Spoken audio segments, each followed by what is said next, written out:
ଆଜି ଚାଲନ୍ତୁ ବନେଇବା ମାଛ ଘାଣ୍ଟ, ସେଇଟା ପୁଣି ମୋ ଷ୍ଟାଇଲରେ। ହାय ଫ୍ରେଣ୍ଡସ୍, ତ ମାର୍କେଟରୁ ମାଛ ପଳେଇ ଆସିଥିଲା। ତାପରେ ସାଙ୍ଗମାନେ ମୁଁ ଭଲସେ ପୁରା ମାଛକୁ ଧୋଇ ଦେଇକି ଲୁଣ ହଳଦୀ ଗୋଳେଇ ଦେଇକି ତାକୁ ଭାଜି ଦେଇଥିଲି ଭଲସେ। ତ ଆପଣ ଘରେ ଯାହା ବି କିଛି ପରିବା ଥିବ ଆପଣ କାଟିପାରିବେ। ତ ମୁଁ ଏଠି କାଟିଛି ମାଟି ଆଳୁ, ଆଳୁ, କଖାରୁ, ଭଣ୍ଡା, ବିଟ୍, ଗାଜର ଆଉ ବିନ୍ସ ଏହା କାଟି ଦେଇଥିଲି। ତାପରେ ସାଙ୍ଗମାନେ ପରିବାକୁ ରେଡ଼ି କରିଦେଲି କାଟି କୁଟିକି। ତାପରେ ସାଙ୍ଗମାନେ ଦେଖନ୍ତୁ ଏଠି ମୁଁ ଅଦା ରସୁଣ ପିଆଜ ତାକୁ ପେଷ୍ଟ କରିଦେଇଥିଲି। ତାପରେ ଦେଖନ୍ତୁ ସାଙ୍ଗମାନେ ତେଲ ପକାଇ ଏଠି ଲଙ୍କା ଦୁଇଟା ପକାଇଦେଲି, କଞ୍ଚା ଲଙ୍କା, ତାପରେ ସଣ୍ଡା, ତାପରେ ପିଆଜ ପକାଇ ଟିକେ ଭାଜିଦେଲି।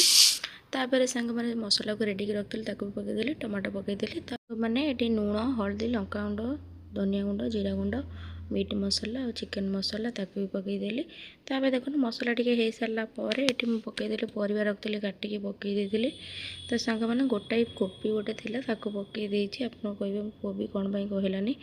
ତାପରେ ପରିବାଟା ଟିକେ ହେଇସାରିଲା ପରେ ଦେଖନ୍ତୁ ମାଛ ଭାଜିକି ରଖିଥିଲି ଲାଞ୍ଜ, ମୁଣ୍ଡ ଆଉ ତାକୁ ବି ପକାଇଦେଲି। ଆପଣ ଚାହିଁଲେ ପରିବା ଦେଖିକି ମାଛ କମ୍ ବେଶୀ ପକାଇ ପାରିବେ।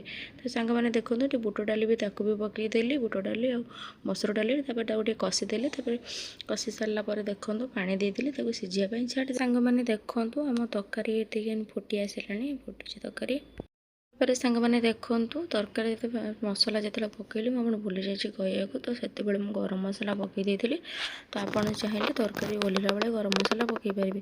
ତ ସାଙ୍ଗମାନେ ଦେଖନ୍ତୁ ଆମର ରେଡ଼ି ହେଇଯାଇଛି ଗରମା ଗରମ ମାଛ ଘାଣ୍ଟ।